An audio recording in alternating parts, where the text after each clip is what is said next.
თუ ახლა ჩვენ მაგალითად ოთახში ვართ, 4-ნი ხო? და საქართველოს ქონება არის 10,000 ლარი, თუ გავყავთ 4-ზე, აუცილებლად 2,500-3,500 ლარი და ეს სტატისტიკურად ვიტყვით, რომ აი 2,500 ლარი საშუალოდ გვაქვს ეს ქონება.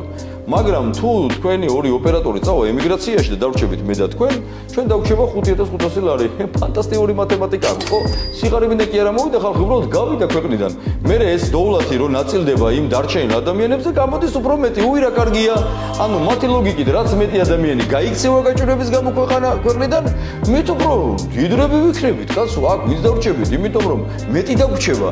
ეს არის მერაბ, რას და რომელი სტატისტიკა, რომელი ციფრი, ეხლა ყველაფერი არის ადამიანი.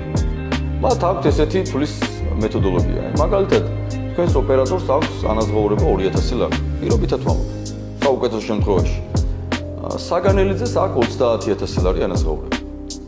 თუ იკითხავენ, ესე იგი, თქვენი ოპერატორის და საგანელიძის საშუალო ხელფასს, ისინი იტყვიან, რომ მათ 16,000 ლარი აქვს საშუალო ხელფასი. ეს სიმართლე იქნება, თქვენი ოპერატორმა უნდა იმუშაოს 2,000 ლარზე და ის მუშაობს 30,000 ლარზე.